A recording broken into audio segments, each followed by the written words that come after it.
Boa tarde, amados irmãos, amadas irmãs das igrejas no Triângulo Mineiro. É um momento de grande alegria, podemos estar juntos na presença do Senhor. Quando estávamos ouvindo os hinos, quando estávamos cantando, o último hino foi respeito de oração. Ora em comunhão com Cristo. Busca em sua face estar. É assim que nós vamos começar essa nossa comunhão, com oração. Eu perguntei para os irmãos, pedi para os irmãos perguntarem sobre a situação dos irmãos de uma maneira geral, como os irmãos estavam, e recebemos então as respostas.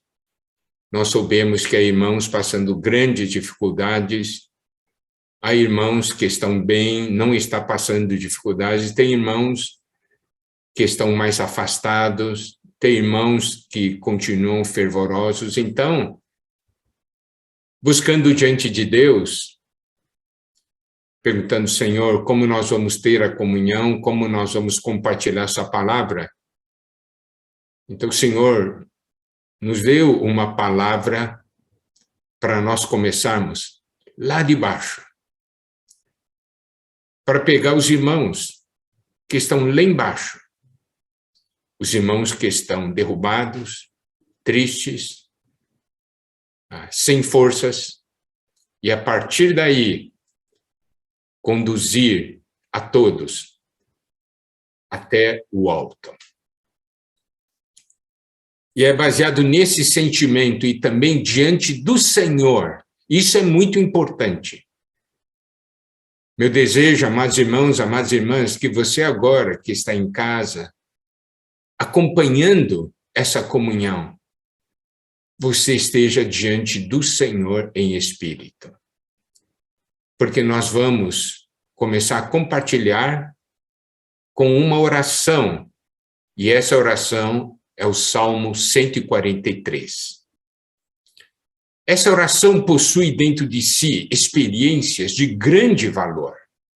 E também nos mostra como o inimigo nos ataca, como o inimigo tenta nos neutralizar e como nós buscamos a nossa salvação e o nosso socorro em Deus. Nós não podemos ficar deitados, inertes, precisamos ir buscar o Senhor, buscar o socorro e a salvação que vem do Senhor.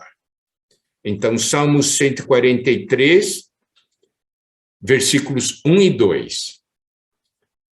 Atende, Senhor, a minha oração, dá ouvidos às minhas súplicas. Responde-me segundo a tua fidelidade, segundo a tua justiça. Não entres em juízo com teu servo, porque à tua vista não há justo, nenhum vivente.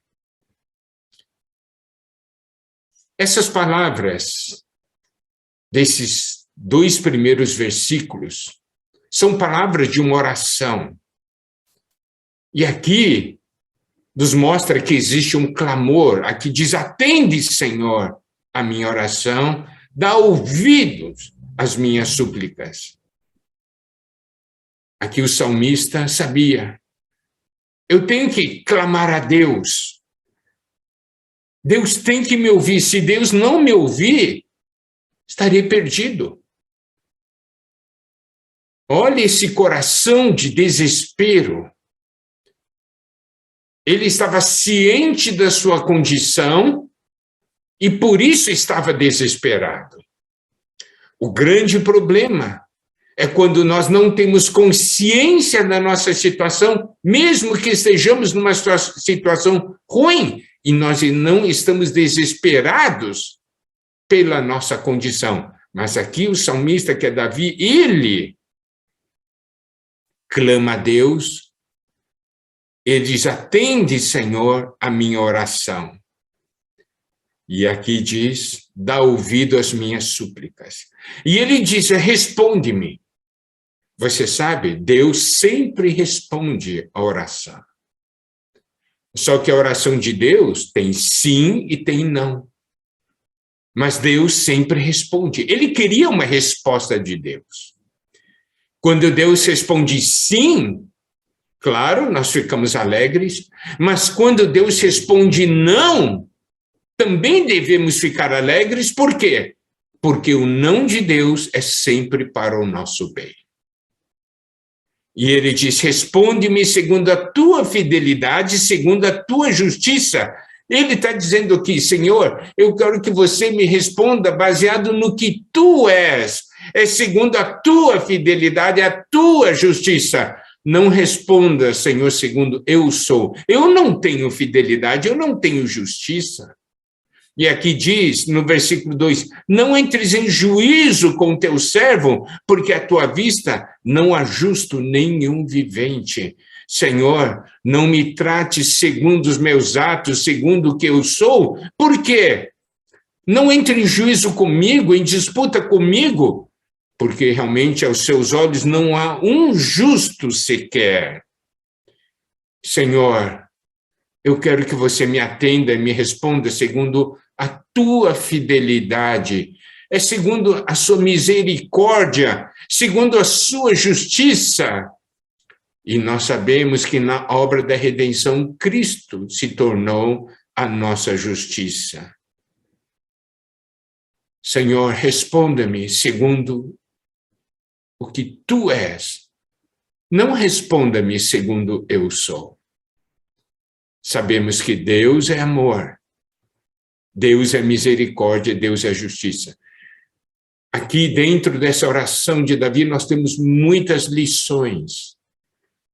E essas lições nós precisamos aprender. Agora estamos vivendo nos tempos finais. Sabemos que irmãos e irmãs estão passando por situações difíceis, mas nós temos que reagir, nós temos que orar. Por isso a oração é tão importante. Agora, no versículo 3, nos é dito o seguinte: pois o inimigo me tem perseguido a alma, tem arrojado por terra a minha vida, tem me feito habitar na escuridão como aqueles que morreram há muito. E aqui o salmista nos diz, Senhor, eu estou nessa condição por causa dos ataques do meu inimigo. Ele estava nessa situação de tristeza, não é porque ele estava deprimido, alguma coisa assim, é porque o inimigo o havia jogado nessa situação. E nós, então, podemos aqui aprender uma lição. O inimigo nos ataca, é para nos derrubar. Olha aqui o que o salmista diz sobre a ação do inimigo. O versículo 3 diz, pois o inimigo me tem perseguido a alma. O inimigo persegue nossa alma, ataca nossa mente, vontade e emoção. Aqui nos mostra como o inimigo trabalha.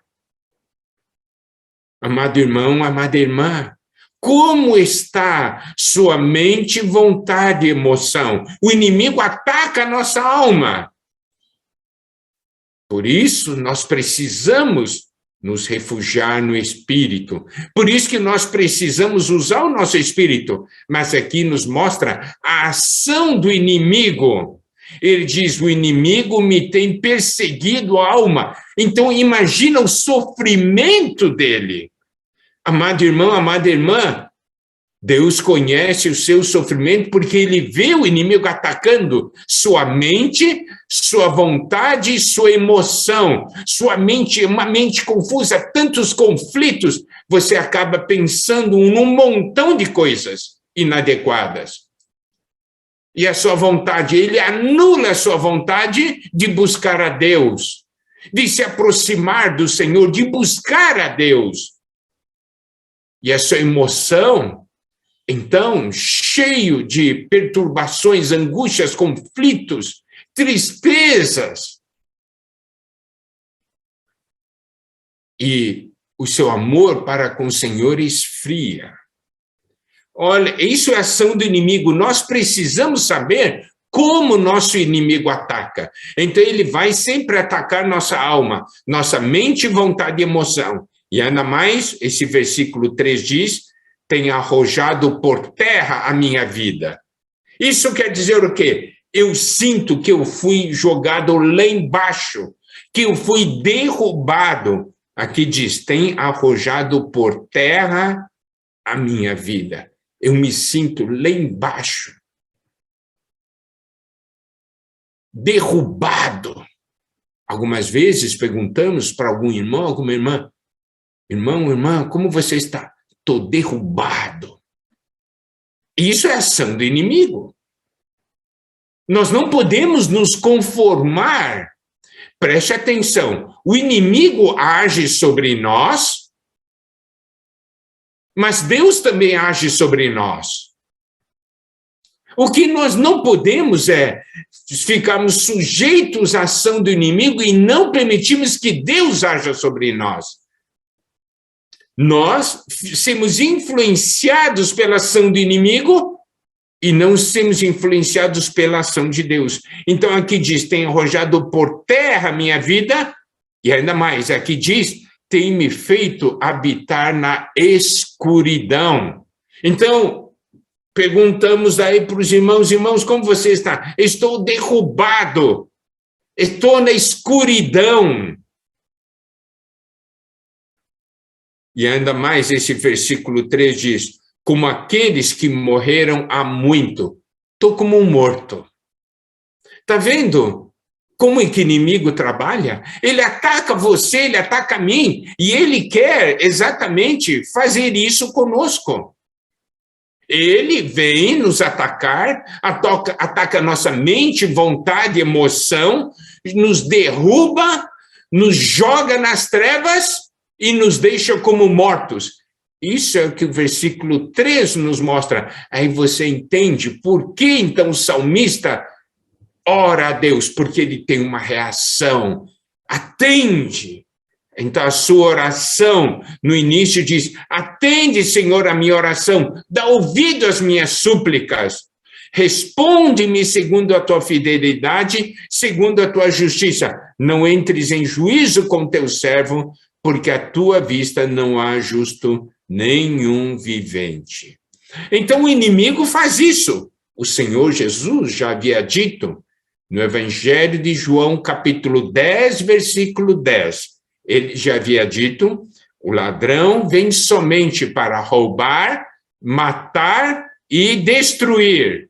Eu vim para que tenham vida e a tenham em abundância. Olha só, eu gosto desse versículo, porque esse versículo nos mostra duas coisas. Primeiro, o ladrão vem. Segundo, o Senhor também vem. Então, amado irmão, amada irmã, você pode dizer, o ladrão, o inimigo veio. Tá certo? O inimigo veio, mas o Senhor também veio. O inimigo veio para roubar, matar e destruir, mas o Senhor veio também para nos dar vida e vida em abundância. Essa é a visão que nós precisamos. O salmista aqui nos mostra, quando ele diz que o inimigo tem perseguido sua alma, então mostra os sofrimentos que ele teve. E aquele sentimento, fui jogado no chão, estou nas trevas, estou como um morto. E aí, não é somente isso.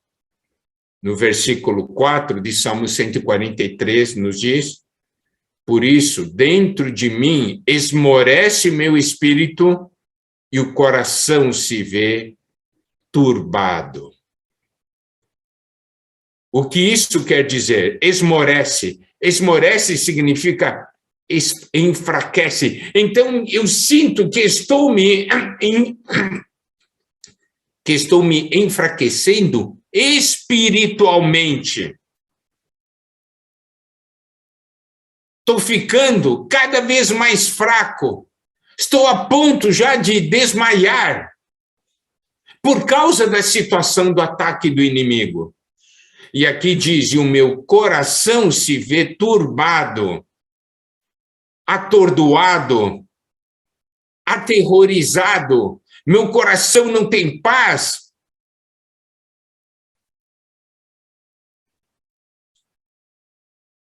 Tá certo? Então, aqui o salmista conta a sua situação. Ele fala para Deus o que ele está passando. Por isso que ele está orando a Deus, está vendo?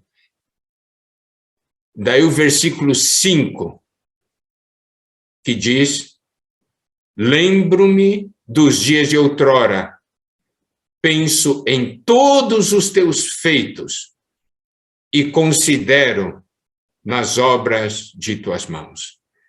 Daí diz, agora, nessa situação em que eu estou, eu me lembro de outrora. Eu me lembro, Senhor, de todos os teus feitos, de tudo que você fez por mim. Tá vendo? Aqui já é algo muito importante. Nessa situação tão difícil em que a pessoa está derrubada, aqui o salmista começa a se lembrar de tudo que o Senhor já tinha feito por ele. Nós também, sabe, essa é uma reação. Eu não vou ficar pensando nos problemas, eu vou pensar no que o Senhor fez por mim, as obras de suas mãos, tudo que eu já um dia ganhei do Senhor, que desfrutei dele, de todas todas as libertações que eu tive no passado, todas as curas e os confortos que eu recebi do Senhor. Meditar na obra das mãos, Senhor, você sabe, então ele começa a fazer isso. Daí no versículo 6, o que é bastante importante, aqui diz, a ti levanto as mãos. Ele então levanta as mãos.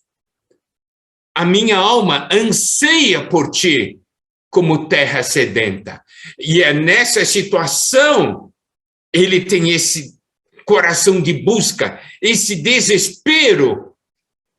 E ele diz no versículo 7, dá-te pressa, Senhor, em responder-me, o espírito me desfalece, não me escondas a tua face, para que eu não me torne como os que baixam a cova. Aqui ele diz, levanto as mãos. Esse é o grande pedido de socorro. Ele estende as mãos para o Senhor. Para quê? Como estivesse falando, Senhor, pega na minha mão e me puxa, e me tira dessa situação. A minha alma anseia por ti como terra sedenta, como uma terra sedente que anseia pela chuva. Eu anseio por você, Senhor. No meio dessa situação, tudo que eu quero é você, Senhor. E ele diz, dá-te pressa, Senhor, em responder-me. Responda-me, Senhor, rápido. Porque o meu espírito desfalece, não me escondas a tua face, Senhor, eu preciso da tua face. E essa é a razão porque nós cantamos aquele hino, né? Ora em comunhão com Cristo, busca em sua face estar. Esse é o momento que eu preciso que o Senhor mostre a sua face para mim. E é nessa situação, nesse sentimento, nesse desespero, nesse clamor, ele diz, Senhor, eu preciso ver a sua face. Você passar por uma tribulação sem ver a face do Senhor é um tormento.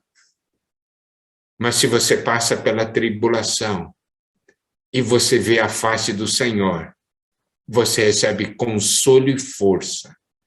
Porque vendo a face do Senhor, significa o Senhor falando, eu estou aqui, estou junto com você, passando por essa situação.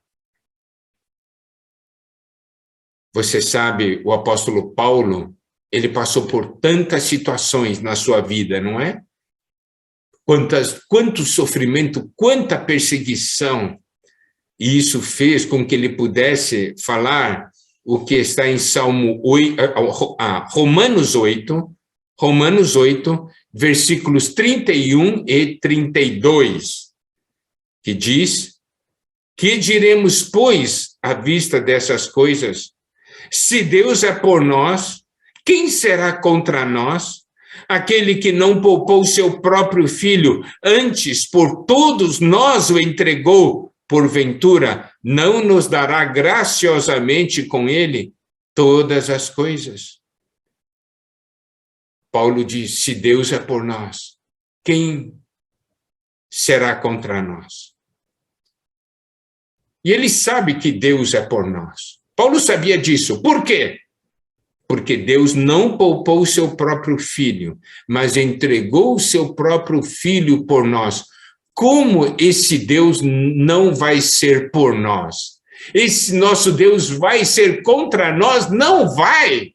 Por quê? Porque o que prova que não vai é que ele não poupou o seu próprio filho. Ele entregou o seu próprio filho por nós. Ele não vai nos dar graciosamente com ele, com Cristo, todas as coisas. Quando nós temos a certeza que Deus é por nós, temos confiança, mesmo debaixo do ataque do inimigo. Quando temos a face de Deus, nós temos confiança, mesmo debaixo do ataque do inimigo. Aí, a partir do versículo 8, eu quero que agora, amados irmãos, amadas irmãs, vocês prestem atenção. Nessa oração, aqui está o caminho da libertação, o caminho da salvação. Você sabe, em muitos momentos difíceis da minha vida, eu não sabia como orar. E Salmo 143 se tornou a minha oração. A partir do versículo 8 de Salmo 143, nós temos uma oração bela, uma oração importante. É uma oração que nos guia. Esse versículo 8 diz assim: faze-me ouvir pela manhã da tua graça. Então aqui o salmista diz: Senhor, eu peço para você uma coisa. Quando acordar pela manhã, eu quero ouvir da tua graça. Faze-me ouvir. O salmista tinha um medo. Sabe, Deus, sabe qual é o meu medo? É que você está falando comigo e eu não estou conseguindo ouvir. Eu tenho medo disso. Você está falando e eu não estou conseguindo ouvir. Eu sei, Senhor, que todas as manhãs você tem uma palavra para mim. Faze-me ouvir pela manhã da tua graça. Você sabe, é bom começar o dia orando assim. Nosso Deus é o Deus que criou o nosso ouvido. Ele pode ou não nos fazer ouvir? Pode. Isaías 50, versículo 4 diz: o Senhor me deu língua de eruditos, para que eu saiba dizer boa palavra ao cansado. E olha só, ele me desperta todas as manhãs desperta-me o ouvido para que eu ouça como os eruditos.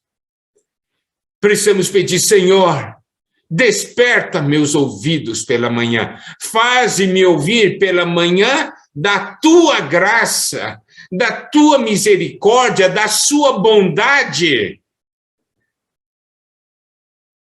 Eu quero ouvir pela manhã, Senhor, me faça ouvir. Por que eu estou orando? Porque aqui diz, pois em ti confio. Eu quero ouvir, porque eu confio em você, Senhor. Quando diz, faz-me ouvir pela manhã da tua graça, ele está dizendo, eu posso estar passando pela noite, mas virá amanhã. Amanhã virá. E eu vou ouvir, e eu quero ouvir, Senhor, da sua graça. Por que eu quero ouvir da sua graça? Porque eu confio em você, Senhor. Nesse versículo 8, tem uma segunda parte que diz, mostra-me o caminho por onde devo andar, porque a ti elevo a minha alma.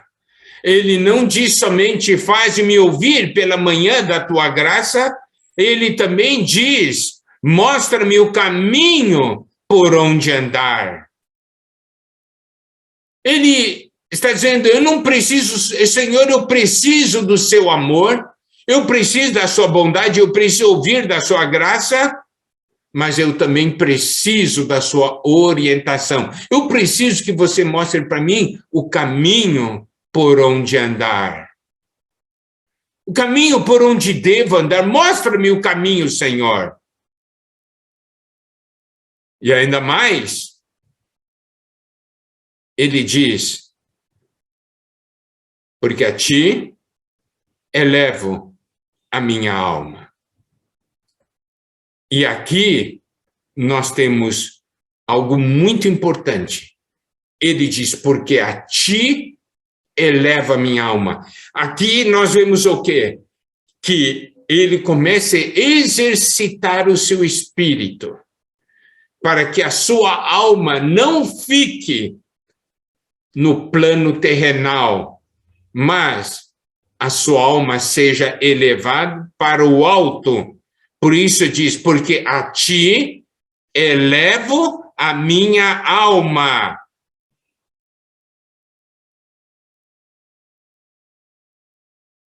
Isso é algo que nós podemos fazer.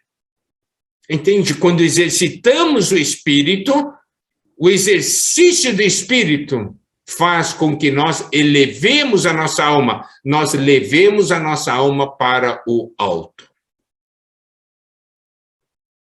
Então, você pode ver, ele ora que quer ouvir pela manhã da graça, ele ora, mostra-me o caminho por onde andar, e versículo 9 diz, livra-me, Senhor, dos meus inimigos. Senhor, me liberta dos meus inimigos. Olha o que os inimigos estão fazendo. Liberta-me, Senhor. E ele diz, pois em ti é que me refugio. Senhor, eu vou me esconder em você. Então me liberta dos meus inimigos.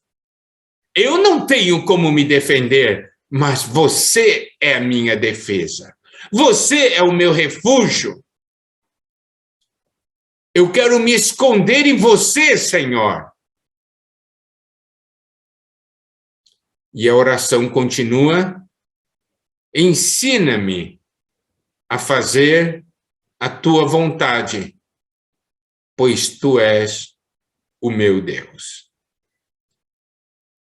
Olha só. Faz-me ouvir pela manhã da sua graça. Mostra-me o caminho por onde andar. Certo? Livra-me, ó Senhor, dos meus inimigos. Ensina-me a fazer a sua vontade. ensina-me. Olha, que oração doce. E ele sabe como que ele vai sair dessa situação. São por esses passos. E isso realmente é algo importante. Ele diz, guie-me teu bom espírito por terreno plano. Senhor, vem me conduzir. O seu bom espírito, o Senhor, venha me conduzir. Eu não sei como andar. Eu não sei como avançar. Senhor, seu espírito venha me conduzir. Por meio da unção, vem me dar direção. E vocês vê, né? Ele diz, ensina-me a fazer a tua vontade, pois tu és o meu Deus. Em outras palavras, eu estou aqui, Deus, para fazer a sua vontade. Porque você é o meu Deus, eu quero que você me ensine a fazer a sua vontade, porque eu quero fazer a sua vontade. Daí nós temos o versículo 11, que diz, vivifica-me, Senhor, por amor do teu nome. Vivifica-me, Senhor. Me dá vida. Por amor do teu nome. Por amor da tua justiça, tira da tribulação a minha alma.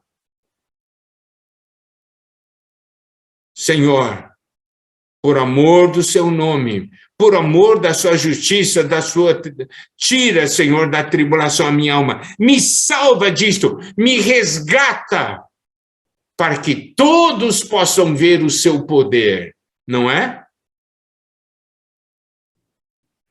E o versículo 12 diz, e por tua misericórdia, dá cabo dos meus inimigos, e destrói todos que atribulam a alma, pois eu sou teu servo. Aqui ele finda falando, Senhor, dá cabo dos teus inimigos. É oração contra o inimigo de Deus.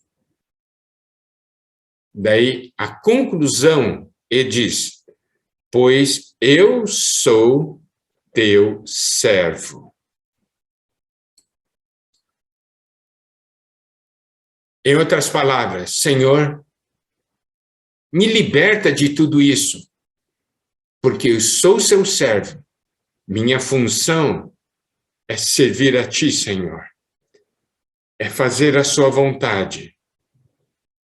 E aí nós percebemos, baseado nessa porção de Salmo 143, que a meta do inimigo ao nos atacar é nos anular. É fazer com que nós nos tornemos imprestáveis para Deus. Os ataques do inimigo é para que nós não estejamos mais disponíveis para Deus, para servir a Deus. E aí, Satanás atinge a sua meta. Hoje de manhã, na comunhão com a igreja Uberaba, eu toquei nesse ponto. O que o inimigo quer? É nos anular, é nos derrubar. E aí nós nos tornamos servos inúteis para o Senhor.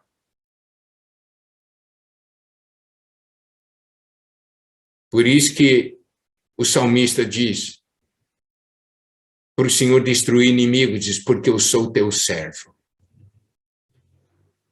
A razão da minha vida é servir a ti, Senhor. Olha só qual é a estratégia do inimigo. Eu quero que vocês vejam, amados irmãos, amadas irmãs, a estratégia do inimigo. Vamos dar uma olhada em Êxodo. Qual foi a estratégia do inimigo para com o povo de Israel?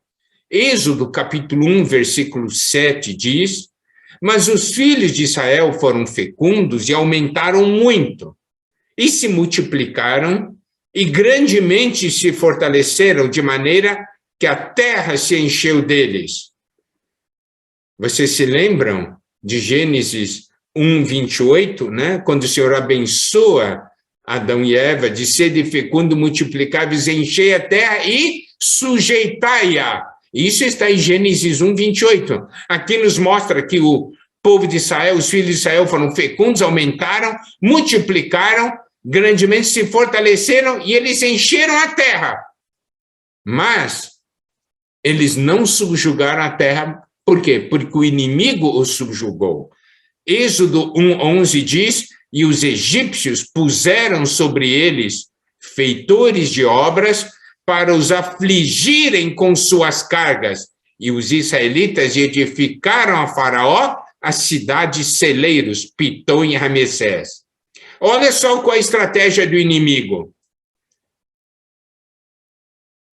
Ele não quer que o povo de Deus sirva a Deus e participe da edificação da casa de Deus. Ele, então, aflige o povo de Deus com um monte de cargas.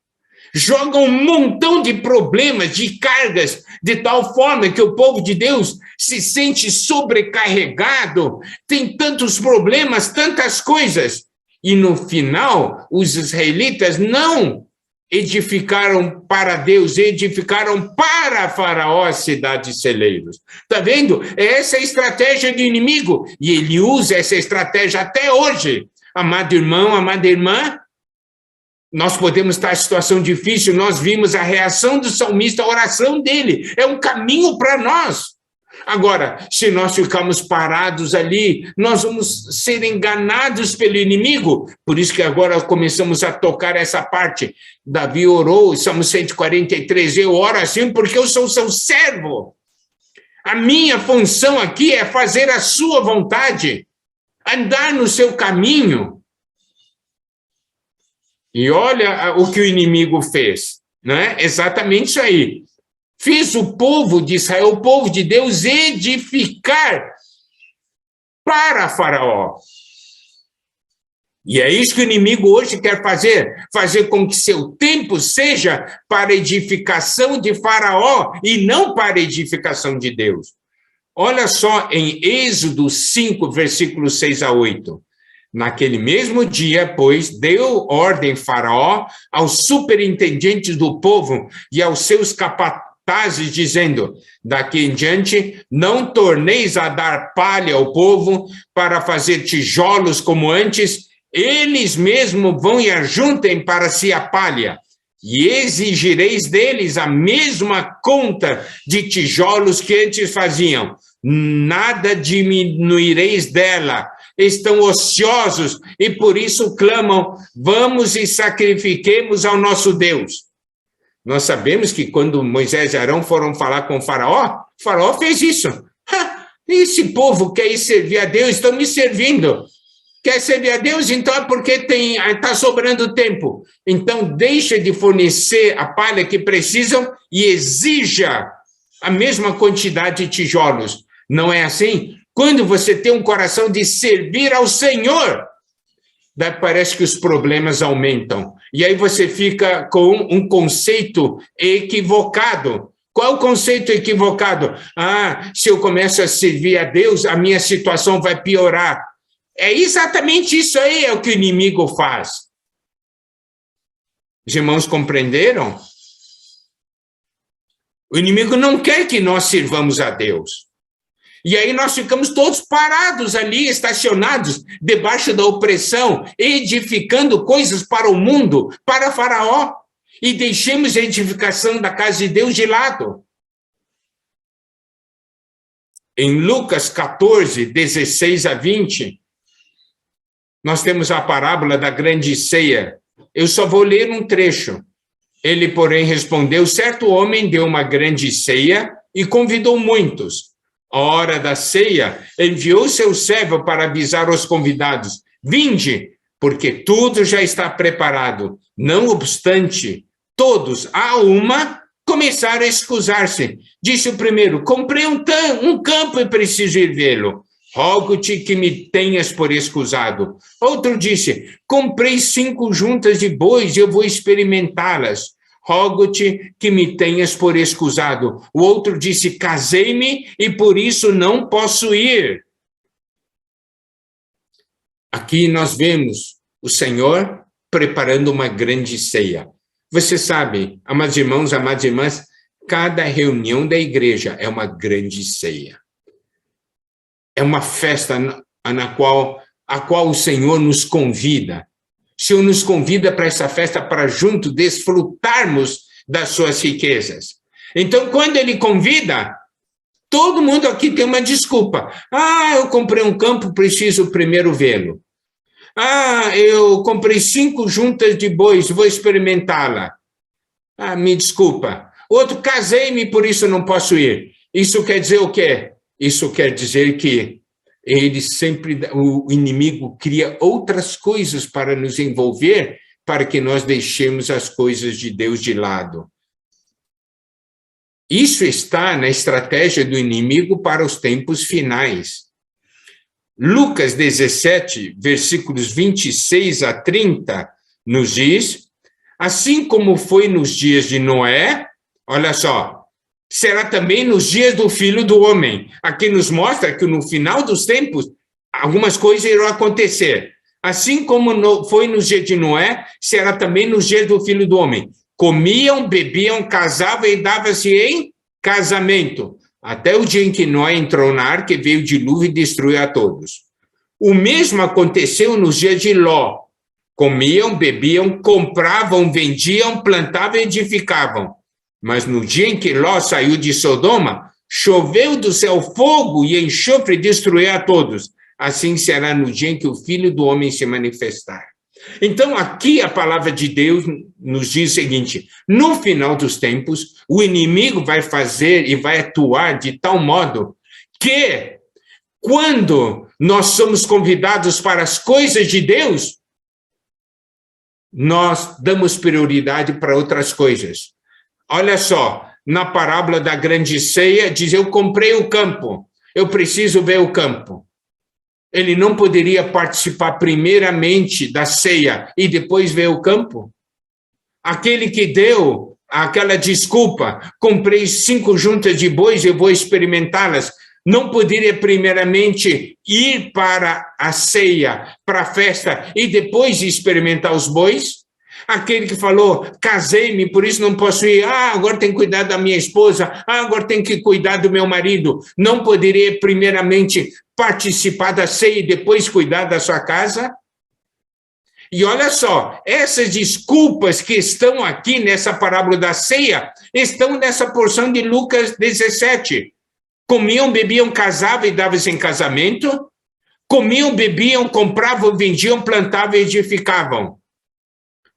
Isso quer dizer, nos tempos finais, o inimigo vai fazer com que nenhum de nós tenha tempo para Deus, porque nós estamos envolvidos com as coisas dessa terra. Mas lembre-se, amados irmãos, amadas irmãs, nós estamos aqui para as coisas de Deus, porque o nosso alvo é o reino dos céus. E é assim que nós devemos seguir o Senhor. Em Lucas 9, versículos 59 a 52, quando o Senhor fala, tem aquela porção que fala daqueles que querem seguir o Senhor, eu vou somente citar essa porção. A outro disse Jesus: segue-me. Ele, porém, respondeu: permite ir primeiro sepultar meu pai. Mas Jesus insistiu: deixa os mortos os sepultar os seus próprios mortos. Tu, porém, vai e prega o reino de Deus. Outro lhe disse: seguir-te-ei, Senhor, mas deixe-me primeiro despedir-me dos de casa.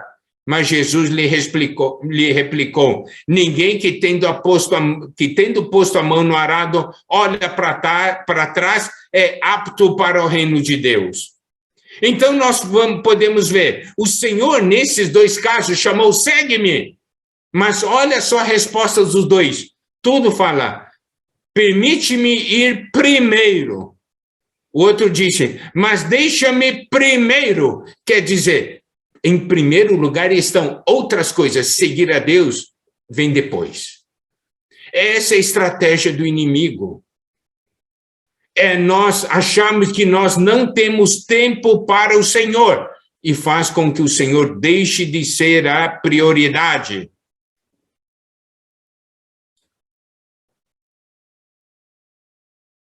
Quanto tempo nos resta? Por que o inimigo está agindo de uma maneira tão intensa nesse final dos tempos? Vocês não conseguem ver que a iniquidade está avançando a todo vapor? Apocalipse 12, 12 diz: por isso festejai aos céus e vós que nele habitais, ai da terra e do mar, pois o diabo desceu até vós cheio de grande cólera, sabendo que pouco tempo lhe resta. Satanás sabe que pouco tempo lhe resta. Nós sabemos ou não? Pouco tempo resta para nós e que nós estamos fazendo com nossa vida? Nós estamos seguindo o Senhor? Por isso nós precisamos dessa visão. Então, amados irmãos, amadas irmãs, o que eu falei até agora é para passar uma visão que pouco tempo nos resta. Não podemos mais jogar nossa vida fora, desperdiçar nosso tempo, nossa vida para as coisas desse mundo, vivendo para as coisas desse mundo. Temos que viver para o Senhor.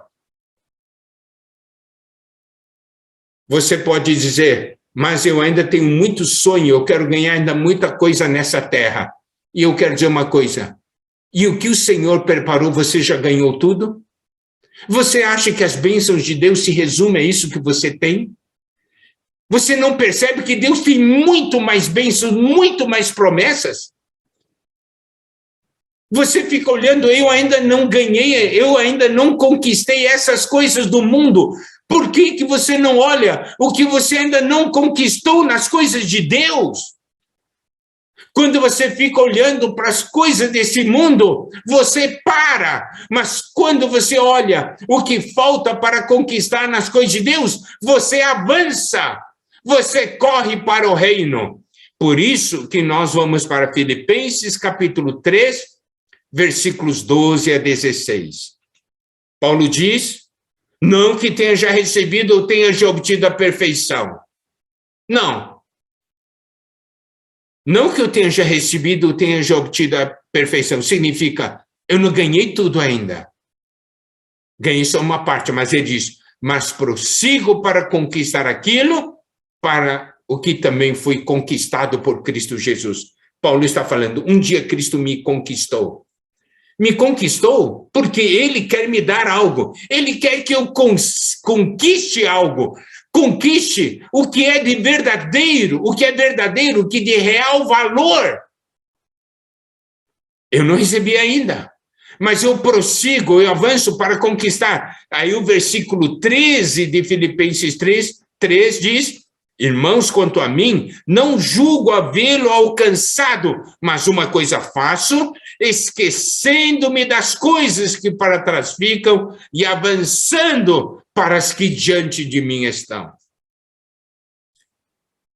Eu não posso ficar satisfeito com o que eu já ganhei, porque Deus quer me dar muito mais, Deus quer me dar a perfeição. Por isso ele diz, quanto a mim, não julgo havê-lo alcançado, eu não alcancei ainda, mas uma coisa eu faço, eu me esqueço das coisas que para trás ficam e eu avanço para as coisas que diante de mim estão. E o versículo 3 diz, e o versículo 14 diz, prossigo para o alvo, para o prêmio da soberana vocação de Deus em Cristo Jesus. A versão King James atualizada diz, apresso-me em direção ao alvo, a fim de ganhar o prêmio da convocação celestial, ou chamamento do alto de Deus em Cristo Jesus. Eu quero esquecer as coisas que para trás ficam. Tem tanta coisa ainda para conquistar. Há um chamamento que é do alto, e eu avanço. Eu prossigo para o alvo. E aí ele diz, prossigo para o alvo. Apresso-me em direção ao alvo. Eu vou ler agora segundo King James atualizada, tá? Filipenses 3,14. Apresso-me em direção ao alvo, a fim de ganhar o prêmio da convocação celestial de Deus em Cristo Jesus. Há um prêmio que eu preciso conquistar, que eu preciso ganhar. Versículo 15 de Filipenses 3. Por isso, todos nós que alcançamos a maturidade espiritual,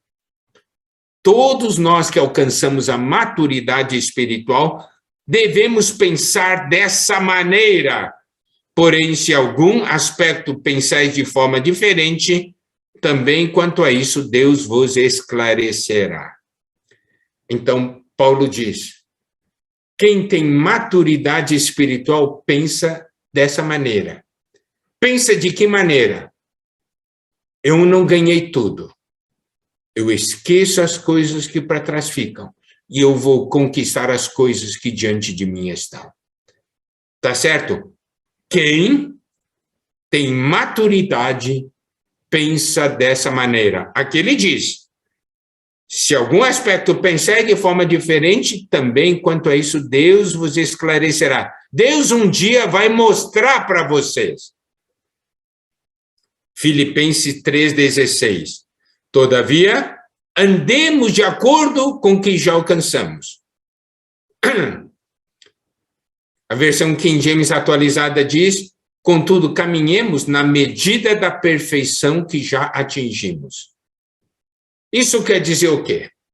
Quer dizer o seguinte, essa porção de Filipenses 3 nos diz uma coisa.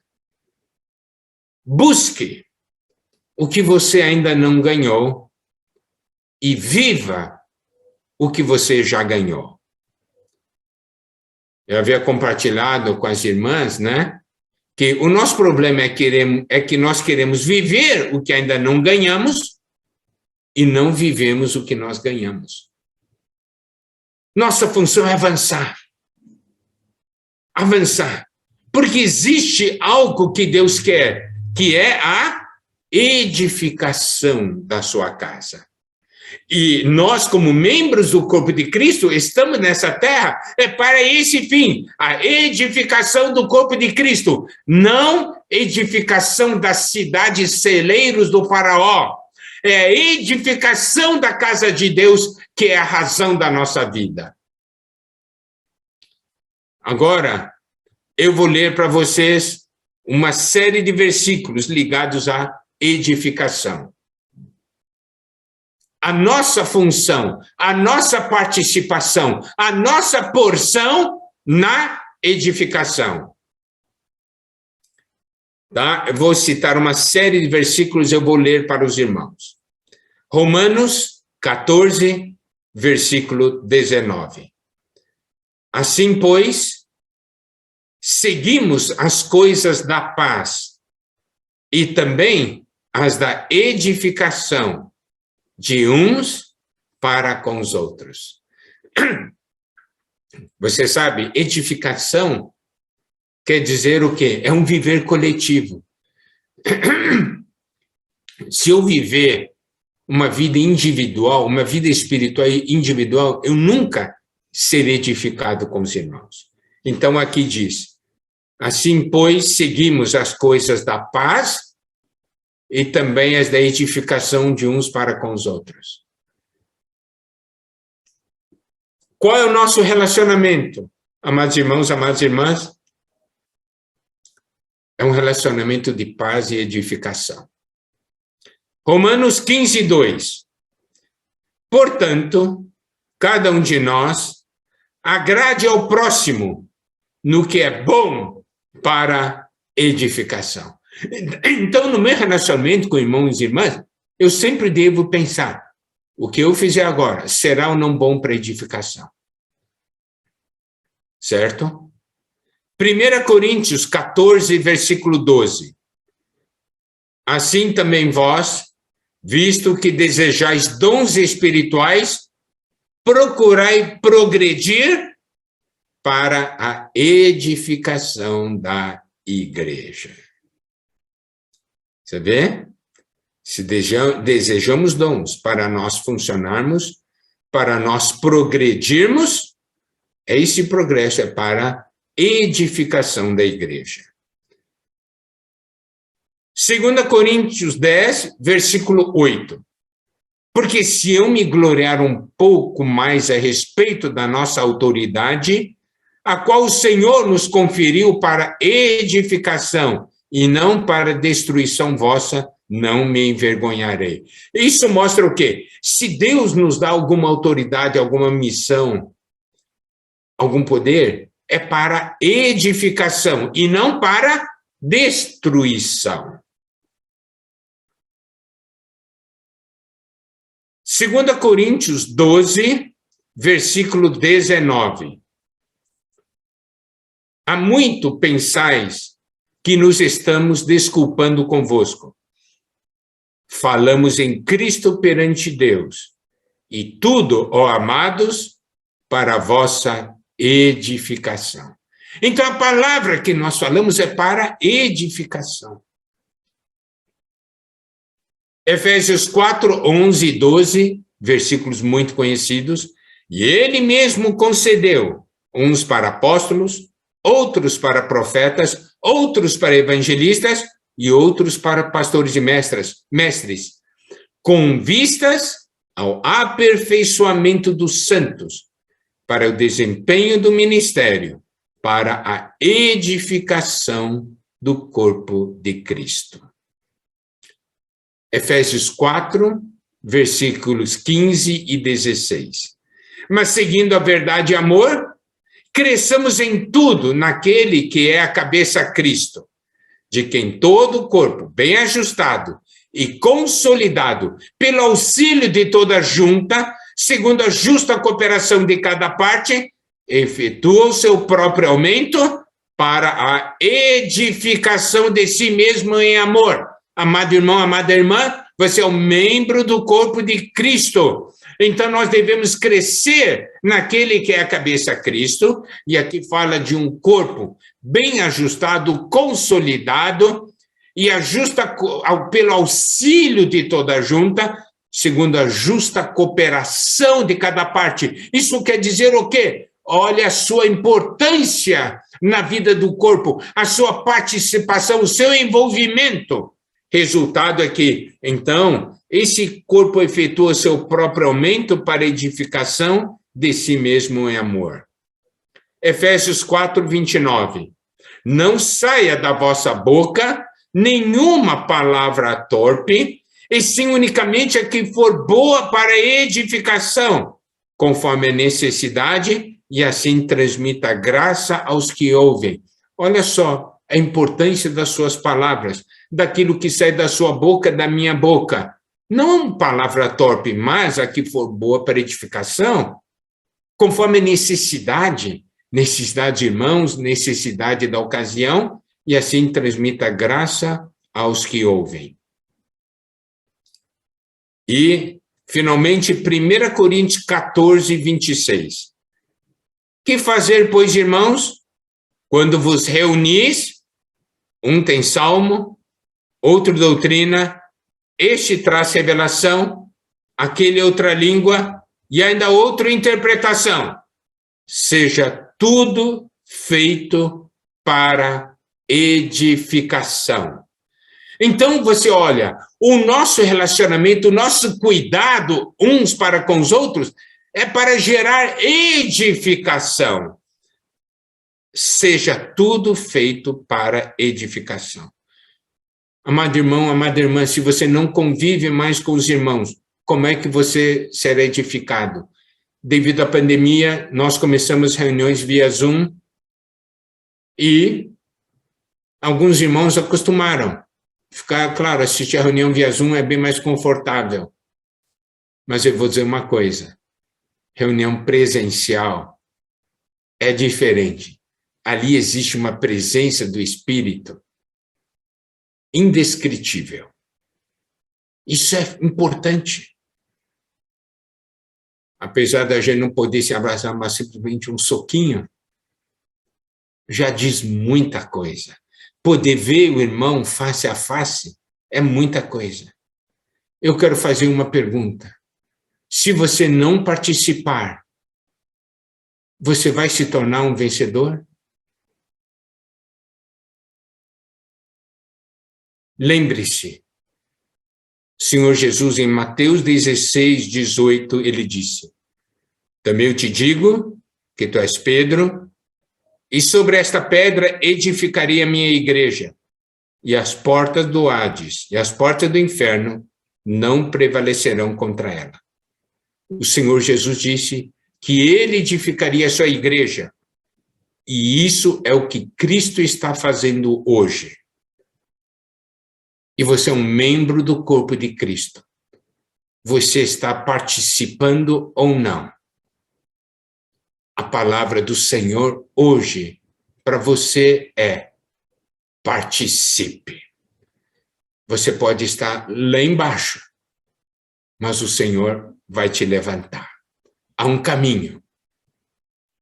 E todos nós estamos aqui juntos para ajudarmos uns aos outros, para que haja edificação do corpo de Cristo. E aí o Senhor voltará. Essa é a nossa esperança. Que o Senhor nos abençoe. Amém.